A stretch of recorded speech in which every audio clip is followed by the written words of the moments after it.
शुरू होती है लसमाना नाम के एक आदमी को दिखाने से, जो एक दिन अपने घर में एक प्रीस्टेस को बुलाता है। प्रीस्टेस लसमाना के साथ घर की बेसमेंट में गई और वहां काला जादू करने लगती है, जिसके लिए उसने बकरे का कटा हुआ सर अपने सामने रख दिया। यह सब लसमाना के कहने पर ही किया जा रहा था, क्योंकि वह अमीर होना चाहता था। प्रीस्टेस उससे कहती है कि जो मैंने तुमसे मंगवाया था वह लाकर दो मुझे। तब लसमाना अपने बैग में से एक औरत के बाल और कुछ पैसे निकालकर उसे दे देता है, तो वह उन बालों को कागज में लपेटकर खुद खा जाती है, जबकि अपने बाल तोड़कर लसमाना को खिला देती है। फिर वह लसमाना के सामने ही पैसों को जलाकर उसके हाथ पर चाकू से कट लगा देती है, जो चीज हालांकि जादू का हिस्सा ही था, लेकिन लसमाना को दर्द होने की वजह से वह प्रीस्टेस को बुरा भला कहने लगता है और दूसरी तरफ अपना मुंह कर लेता है, जबकि उसके पीछे प्रीस्टेस हवा में उड़ने लगती है। अब जब लसमाना मुड़कर उसकी तरफ देखता है तो प्रीस्टेस को ऐसी हालत में देखकर वह दंग रह गया और अब उसे भी प्रीस्टेस की जादुई ताकतों पर यकीन हो गया था। वह उसके सामने घुटनों पर बैठ गया, कहता है कि आज से मैं तुम्हारा गुलाम। उसका यह कहना ही था कि उसके कमरे में पैसों की बारिश होने लगती है। साथ ही लसमाना का ब्रीफकेस भी पैसों से भरने लगता है, जो देखकर उसकी खुशी का कोई ठिकाना ही नहीं रहता।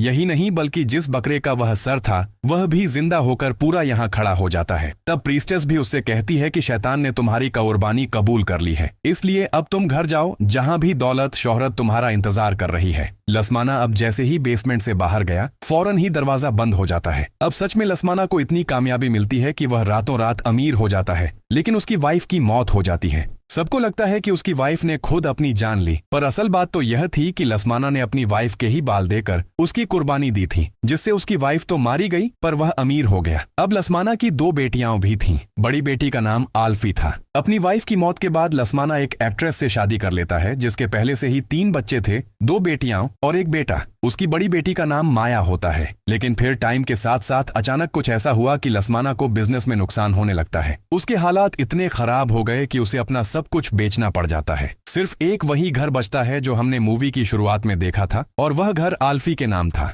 अब कहानी प्रेजेंट की दिखाई गई, मौजूदा वक्त की, जहां लसमाना की बड़ी बेटी आल्फी के पास कॉल आती है और उसे हॉस्पिटल बुलाया जाता है। दरअसल आल्फी अपनी मॉम के मरने और डैड की दूसरी शादी से दुखी थी और पिछली 10 साल से वह अकेली ही रह रही थी। हॉस्पिटल जब वह जाती है तो पता चला कि लसमाना की तबीयत बहुत ज्यादा खराब है और वही हॉस्पिटल में दाखिल है। हॉस्पिटल आकर उसकी मुलाकात अपनी सौतेली माँ और सौतेले बहन भाइयों से होती है। नर्स उन्हें बताती है कि लसमाना को जिल्द की बीमारी है, साथ ही उसके जिस्म के अंदरूनी हिस्से भी खराब हो रहे हैं। लसमाना की जिल्द से बहुत गंदी स्मेल आ रही थी, इसीलिए सारे लोग बाहर चले जाते हैं और अंदर उसके पास बस आल्फी ही रह जाती है। वह जो वहां बैठी थी तो अचानक लाइट चली गई। तभी लसमाना उसका हाथ पकड़ लेता है और एक डरावना सा हाथ भी हम देख पाते हैं, जो एक डरावनी औरत का था और वह पर्दे के पीछे से बाहर आ रही थी। वह आल्फी की तरफ बढ़ने लगी पर अचानक ही गायब हो जाती है। अब आल्फी जब देखती है कि डैड ने काफी देर से मेरा हाथ पकड़ा हुआ है, तो वह बेड की तरफ देखती है जहां उसे डरावनी औरत ने ही उसका हाथ पकड़ा था। असल में वह आल्फी पर हमला कर देती है, जिससे वह काफी घबरा जाती है, पर अचानक ही लाइट आ गई और सब नॉर्मल हो जाता है। अब अचानक लसमाना बेड से उठकर आल्फी को पकड़ लेता है। वह कंट्रोल से बाहर हो गया था। अब शोर सुनकर बाकी सब भी अंदर आ गए और लसमाना अपनी दूसरी बेटी के ऊपर गिर गया, यानी माया की बहन के ऊपर, और उसके मुंह से जो खून निकल रहा था वह सारा माया की बहन पर गिर जाता है। पर आल्फी इस सारे वाकये से काफी खौफजदा हो जाती है। कुछ देर बाद आल्फी की सौतेली मॉम उसके पास आकर कहती है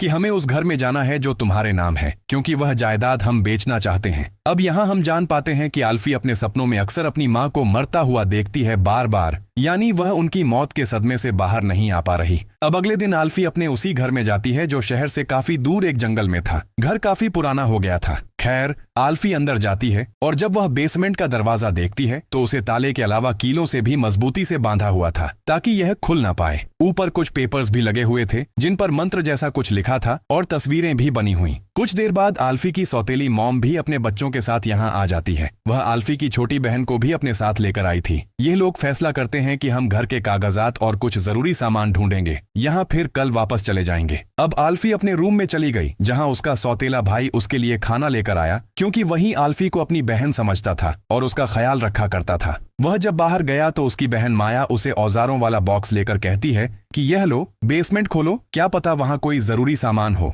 उधर आल्फी जब एक कमरे में गई तो वहाँ उसे बड़ी ही अजीब चीजें मिलती हैं जो काले जादू में इस्तेमाल होती हैं। आमतौर पर वहाँ उसे अपनी तस्वीर भी मिलती है, जो देखकर वह हैरान रह गई कि यह यहाँ कैसे। अब माया बेसमेंट के दरवाजे पर लगे सभी पेपर्स को हटा देती है और उसका भाई कीलें हटाकर लॉक भी तोड़ देता है। और अब जैसे ही उसने दरवाजा खोला, अंदर से एक हवा का झोंका सबको छूकर उनके पास पास से गुजर जाता है। फिर वह हवा का झोंका हॉस्पिटल में लसमाना के पास भी पहुंच गया और उसके मुंह से खून निकलने लगता है। तभी उसके मुंह से बालों का गुच्छा निकलने लगा जो बहुत लंबा था और वह बाहर आते आते इतना बढ़ जाता है कि उसकी गर्दन और चेहरे से निपट गया।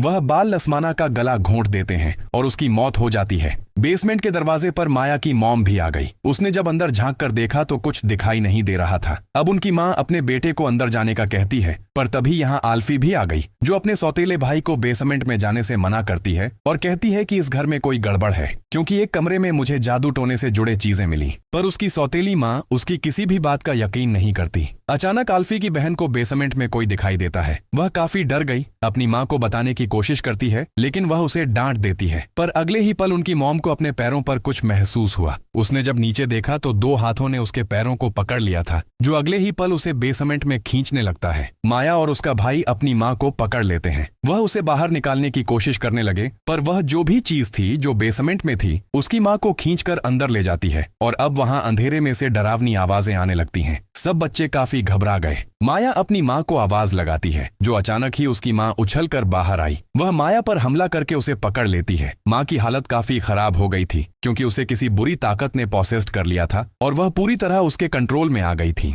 वह माया की बाजू पर काट लेती है। उसे बचाने के लिए आल्फी उसके सर पर हथौड़े से वार करती है जिससे वह वहीं गिरकर बेहोश। कुछ देर बाद माया की मॉम को फिर से होश आ गया और वह अपने सर से हथौड़ा निकालती है लेकिन वह अभी भी पॉसेस्ड थी। वह अजीब तरह से दरवाजे के ऊपर चढ़ते हुए दीवार पर चढ़ के बैठ गई और डरावनी आवाज में कहती है कि खुशहाली की कीमत जान देकर चुकानी पड़ती है। जिसके बाद वह खिड़की का कांच तोड़कर जंगलों की तरफ भाग जाती है। माया का भाई बेसमेंट का दरवाजा बंद करके आगे भारी सामान रख देता है जबकि आल्फी माया की बाजू की पट्टी करती है। आल्फी की बहन ने अपने हाथ में एक अजीब सी काली डॉल पकड़ी हुई थी। वह आल्फी को बताती है कि यह मुझे एक कमरे से मिली। तब आल्फी उससे वह ले लेती है। माया का भाई उसे बाहर गाड़ी के पास बुलाता है और दिखाता है कि गाड़ी की टायरिंग काट दी गई है जो और किसी ने नहीं बल्कि इनकी माँ ने पॉसेस्ड हालत में काटी थी। यानी यह लोग यहाँ से नहीं निकल सकते, बुरी तरह यहाँ फंस गए थे। आल्फी अपनी सौतेली भाई को फोन देती हुई कहती है कि तुम पुलिस को या किसी ऐसे इंसान को कॉल करके बुलाओ जो हमारी मदद कर सकता है। जिसके बाद वह अपने भाई को छोटी बहन के पास ही छोड़कर माया के साथ निकल जाती है ताकि वह पास के गांव में जाकर माया के लिए कोई इलाज का बंदोबस्त कर सके क्योंकि माया की हालत बिगड़ती जा रही है।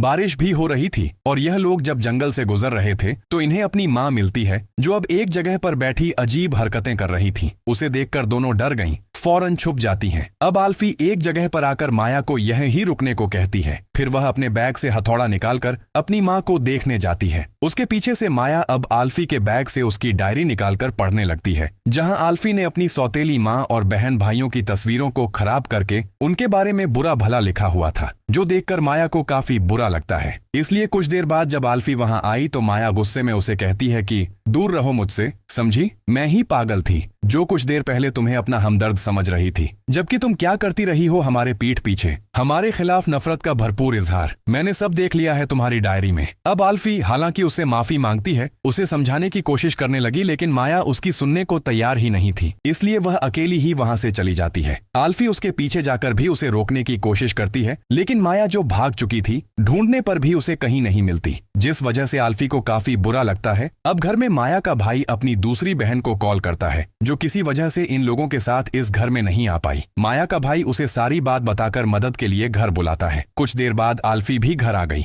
वह अपने भाई को सारी बात बता देती है। उसके भाई को भी दुख हुआ। वह कहता है कि तुम इतनी नफरत करती हो हम सबसे और माया को अकेली ही छोड़ आई। आल्फी कहती है कि सुबह होते ही मैं उसे ढूंढने जाऊंगी। फिर वह अपने भाई को उसी कमरे में लेकर जाती है जहां उसने काले जादू वाली चीजें देखी। वहां उन्हें एक डायरी मिली जिसके अंदर डरावनी सी औरत की पेंटिंग्स थीं। आल्फी कहती है कि इस औरत को मैंने हॉस्पिटल में देखा था और इसने मेरा हाथ पकड़ के मुझे डराया भी था। और वहां बने कुछ और सिंबल निशान देखकर कहती है कि ये सारे निशान वही हैं जो बेसमेंट के दरवाजे पर लगाए गए उन कागज पर थे। हो सकता है कि ये निशान सिर्फ बेसमेंट के अंदर किसी डरावनी चीज को बाहर आने से रोकने के लिए लगाए गए हों। अभी किताब को पढ़ने से इन्हें पता चला कि जितनी भी डरावनी औरतें इन्होंने देखी वह सारी असल में डार्क प्रीस्टेस हैं, यानी बुरी ताकतें रखने वाली, काला जादू करने वाली बुरी प्रीस्टेस, क्योंकि यह शैतान को अपना गॉड समझकर उसकी पूजा करती है और जो ताकतें इनके पास होती हैं वह भी इन्हें डेविल शैतान दिया करता है। अब आगे कुछ चीजें देखकर इन्हें समझ लग जाती है कि यह सब हमारे बाप लसमाना ने करवाया है ताकि वह दौलतमंद हो सके। जंगल में माया जब आगे बढ़ रही थी तो उसे अपनी माँ बहुत ही बुरी हालत में मिलती है। उसकी जुबान बाहर आ चुकी थी जो अचानक माया पर हमला कर देती है। तब अपने बचाव में माया उसे मार डालती है। आल्फी की बहन जब सो रही थी तो उसे पीछे पड़ी अलमारी से अपनी माँ की आवाज आती है। वह जब अलमारी को चेक करने गई तो वहाँ कोई भी नहीं था। वह फिर से आकर बेड पर लेट जाती है, लेकिन तभी हम उसके पीछे उसी डरावनी औरत यानी प्रीस्टेस को देखते हैं, जहां अचानक बच्ची का बेड जोरों से हिलकर उछलने लगता है और वही डरावनी आवाज उसे कहती है कि तुम मेरी बेटी हो। पर इस पर बच्ची कहती है कि नहीं नहीं, तुम मेरी माँ नहीं हो सकती। अचानक ही सब नॉर्मल हो गया। बच्ची जब नीचे जाकर देखती है तो वहाँ कोई भी नहीं होता, लेकिन अब जैसे ही वह ऊपर हुई वह डरावनी प्रीस्टेस उसके बेड पर आ जाती है। उसे देखकर बच्ची चीख मार देती है। आवाज सुनकर आल्फी और उसका भाई जल्दी से वहाँ आ जाते हैं। प्रीस्टेस उन पर भी हमला कर देती है। वह उनकी छोटी बहन को खींच कर ले जा रही थी तो वह दोनों बड़ी मुश्किल से अपनी बहन को बचाती हैं और अब प्रीस्टेस उसे छोड़कर आल्फी को पकड़ लेती है। लेकिन जैसे ही उसके भाई ने बेड खिसकाया प्रीस्टेस वहां से भाग जाती है। तभी आल्फी बेहोश हो गई और अपने उस टाइम की ख्याल उसे आने लगती है जब उसकी माँ की मौत हुई थी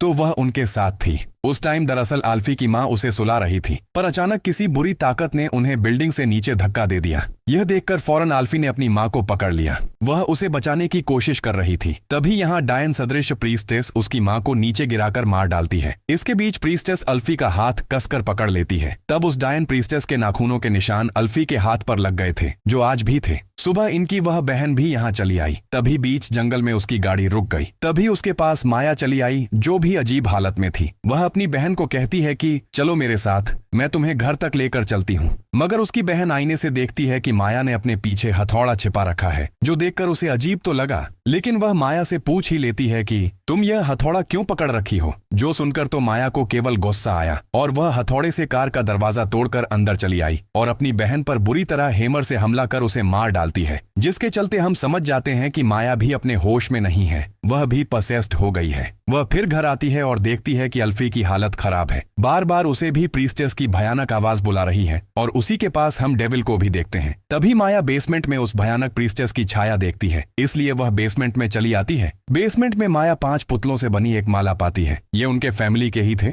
एक और बार उसे प्रीस्टेस बुलाना शुरू करती है। माया पूछती है कि तुम कौन हो। वह बताती है कि मैं तुम्हारी माँ, तुम्हारे बहन भाई ने मुझे चुन लिया है तो अब तुम भी मेरी गुलामी में चली आओ मेरे बच्चे। इतना सुनकर माया अपना सिर नीचा कर देती है और हम पीछे भयानक प्रीस्टेस को बैठा हुआ देखते हैं। सुबह अल्फी को होश आया। वह जब नीचे आई तो अपनी मॉम को पियानो बजाते देखती है, इसलिए वह उनके पास जाकर बैठ जाती है। मगर यह उसकी मॉम नहीं बल्कि वह प्रीस्टेस थी जो अल्फी का हाथ पकड़ उसे जख्मी कर देती है। अल्फी चिल्लाना शुरू करती है क्योंकि प्रीस्टेस उसी के सामने अपना मुंह चीरना शुरू करती है। मगर अगले ही पल वहां माया आकर अल्फी को संभालती है और हम देखते हैं कि माया एकदम ठीक ठाक है। खैर, सब एक साथ बैठे थे और अल्फी के उस हाथ की हालत खराब होती चली जा रही थी। अल्फी अपने भाई को कहती है कि देखो, मेरे हाथ का भी यह हाल और मेरी छोटी बहन का भी। जब से उसने वह काले रंग की पुतली हाथ में पकड़ी है, उसका हाथ भी अजीब होने वाला है। अब अल्फी अपने भाई को बताती है कि तुम्हें याद है तुम्हारी मॉम क्या कहती थी कि खुशहाली का दाम हमेशा जान से देना पड़ता है। जो प्रीस्टेस हमें बार बार दिखाई दे रही है ना, उसने मेरी माँ को मारा था जब डैड पैसों के लिए उसकी कुर्बानी दिए थे, और अब वही तुम्हारे माँ के अंदर भी है। चलो उठो, हमें अभी इसी वक्त यहाँ से भागना पड़ेगा। मगर अचानक से माया अजीब तरह से कहती है कि वह तुम्हें कभी यहाँ से जाने नहीं देगी। माया के भाई को गुस्सा आया यह सुनकर। वह माया को पकड़कर कहता है कि कौन जाने नहीं देगा। अब माया कोई जवाब तो नहीं देती बल्कि जोर जोर से हंसने लगती है और ऐसा होते ही म्यूजिक अपने आप ही बजने लगा। सामान भी इधर से उधर उड़ने लगता है और घर से बाहर जाने के सभी दरवाजे बंद हो जाते हैं। पर माया फिर से वही बात करती है कि वह तुम्हें यहाँ से जाने नहीं देगा। तभी खिड़की से बाहर वही डरावनी प्रीस्टेस आ जाती है। माया का भाई उसे ढूंढने जाता है क्योंकि माया गायब हो गई। ऊपर एक कमरे में आकर वह देखता है कि माया अपना सर दरवाजे पर मारकर रो रही है। उसका भाई कहता है कि क्या कर रही है तू, चलो हमें यहाँ से चलना है। और अब वह जैसे ही मुड़ी, हम देखते हैं कि वह माया नहीं बल्कि वही प्रीस्टेस है। उसे देखकर वह डर से भाग जाता है, लेकिन जहाँ भी वह जा रहा था डरावनी प्रीस्टेस उसके सामने आ जाया करती थी। अब वह बड़ी मुश्किल से एक कमरे में आकर दरवाजा बंद कर देता है और देखता है कि उसके पीछे माया बैठी हुई है। वह अपने भाई को बताती है कि वह जो है ना, वह आल्फी और उसकी बहन को हासिल करना चाहता है, यानी उनकी कुर्बानी लेना चाहता है। इस टाइम माया के हाथ में अपने भाई का पुतला था जो उसने माला में से लिया था। वह कहती है कि उस जंगल में हमारी माँ और दूसरी बहन को मार दिया है उसने, और अब वह दरवाजे के पीछे बैठा हमारा इंतजार कर रहा है। माया कहती है यही सही टाइम है डेविल को आल्फी और उसकी बहन की कुर्बानी देने का, ताकि डेविल को उन दोनों की जानें मिल जाए और लसमाना पर लगा हुआ कर्ज श्राप खत्म हो सके, क्योंकि आल्फी और उसकी बहन लसमाना की पहली वाइफ के बच्चे थे। तो उनकी माँ मर गई, जिसके बाद आल्फी और उसकी बहन की कुर्बान होते ही सब ठीक हो जाएगा और हम शैतान की गुलाम बन जाएंगे, जिससे हम बहुत पावरफुल हो जाएंगे। पर उसका भाई आल्फी और उसकी बहन को कुर्बान करना और शैतान की गुलामी करना नहीं चाहता था, जिसके लिए वह साफ साफ मना कर देता है, जिस वजह से उसे गुस्सा आ गया। अब माया के हाथ में अपने भाई का पुतला तो था ही, जिसका वह हाथ तोड़ देती है। पुतले का हाथ टूटते ही उसके भाई का हाथ भी टूट गया, पर वह अपनी जान बचाकर भागने लगा। लेकिन फिर माया पुतले की टांग तोड़ देती है, जिससे उसकी भाई की भी टांग टूट गई और वह सीढ़ियों से नीचे गिर जाता है। उसके सामने आल्फी और उसकी बहन भी थी और अब माया उन दोनों के सामने ही पुतले का सर तोड़कर अलग कर देती है। ऐसा होते ही उसके भाई का सर भी जिस्म से अलग हो जाता है और भयानक उसकी मौत हो जाती है। यह देखकर दोनों बहनें काफी डर जाती हैं और अब माया आल्फी की बहन का पुतला उठाती है। ऐसा होते ही कोई ताकत उसे बेसमेंट में खींच ले जाती है। फिर माया आल्फी का पुतला उठाकर जमीन पर रखती है। ऐसा होते ही आल्फी उलटी हो जाती है और अब जैसे जैसे माया ऊपर से नीचे पुतले को उछालने लगी, वैसे ही आल्फी भी उछलने लगती है, जिससे वह बेहोश हो गई। कुछ देर बाद जब आल्फी को होश आया तो वह खुद को बेसमेंट में पाती है, जहां उसे सामने पास्ट यानी माजी दिखाया गया कि जब प्रीस्टेस आल्फी की मां के मरने के बाद रिचुअल यानी जादू कर रही थी, तो यहाँ लसमाना फिर से आया था। प्रीस्टेस उससे पूछती है कि जो मैंने तुमसे मंगवाया था क्या तुम वह लेकर आए हो? लसमाना कहता है नहीं, मैं नहीं ला सकता, क्योंकि वह मेरी बेटी है, तो मैं नहीं चाहता कि आल्फी को कुछ भी हो। असल में प्रीस्टेस ने आल्फी के बाल मांगे थे, क्योंकि वह उसकी मां के बाद आल्फी पर जादू करने वाली थी। उसकी कुर्बानी शैतान को देने वाली थी। प्रीस्टेस कहती है कि तुम ऐसा नहीं कर सकती, तुम्हें शैतान के साथ किया गया वादा पूरा करना होगा। तब लसमाना उसे बाल दे देता है, पर प्रीस्टेस गुस्से में वह बाल आग में फेंक देती है, क्योंकि वह जान गई थी कि यह किसी और के बाल लेकर आया है। प्रीस्टेस उस पर चिल्लाकर कहती है कि तुमने मुझे धोखा दिया है, और अब लसमाना वहां पड़ा चाकू उठाकर प्रीस्टेस पर वार करके उसे मार देती है। मरने से पहले प्रीस्टेस लसमाना के बाल उखाड़कर कागज में लपेटकर खा जाती है और यहाँ वह लसमाना को बद्दुआ देती है कि जल्दी तुम अपना सब कुछ खो दोगे। पर लसमाना ने उसकी बात को नजरअंदाज करके वहीं बेसमेंट में प्रीस्टेस की लाश को गाड़ दिया था। यह सब देखने के बाद आल्फी ने जब पीछे मुड़कर देखा तो वहां उसकी बहन बेहोश पड़ी थी, जहां उसके पास माया थी और हाथ में उसने आल्फी का पुतला पकड़ा हुआ था। वह पुतले में कीलें चुभोने लगती है, जिससे आल्फी को तकलीफा होने लगी। फिर वह पुतले का गला घोंटने लगी तो आल्फी का सांस भी बंद होने लगा, लेकिन वह माया के गले में उसका पुतला देख लेती है। यह देखकर आल्फी को एक आइडिया आया। वह जोर जोर से हंसने लगी। माया को यह देखकर गुस्सा आ गया। वह आल्फी के पास जाकर कहती है कि इसमें हंसने वाली कौन सी बात है। फिर वह दूर जाकर आल्फी के पुतले की टांग तोड़ने लगती है, पर ठीक तभी आल्फी भी माया को उसका पुतला दिखाकर चिढ़ाने लगी, जो उसने तब चुरा लिया था जब अभी माया उसके करीब आई। यह देखकर माया डर गई। तभी आल्फी उसका पुतला आग में फेंक देती है और यहाँ माया भी आग में जलने से मारी जाती है। अब आल्फी जमीन में गड़ी प्रीस्टेस की लाश निकालकर उसका पेट चीरती है और अंदर से लसमाना के बाल बाहर निकालकर उन्हें आग में फेंक देती है, ताकि यह कर्ज खत्म हो सके। ऐसा होते ही आल्फी पूरी तरह से ठीक तो हो जाती है, पर पीछे से प्रीस्टेस बाहर आकर उसे खींचकर कब्र के अंदर ले जाती है, जो गड्ढे की तरह थी, जिससे आल्फी बेहोश हो गई। जब उसे होश आई तो वह प्रीस्टेस की लाश के साथ ही लेटी होती है और उसका पूरा जिस्म बालों में लिपटा हुआ था। आल्फी चाकू से बाल काटकर खुद को आजाद तो कर लेती है, लेकिन वह इस गड्ढे से बाहर नहीं निकल पाती। पर तभी एक हाथ अंदर आया जो उसकी मदद के लिए आया था। आल्फी उस हाथ को पकड़कर बाहर आ जाती है, जो और किसी का नहीं बल्कि उसकी बहन का ही था। अब कर्ज पूरी तरह से खत्म हो गया था, इसीलिए आल्फी और उसकी बहन को किसी से कोई भी खतरा नहीं था। वह दोनों सही सलामत थी और इस घर को छोड़कर वापस चली जाती है और यह फिल्म भी इधर ही खत्म हो जाती है।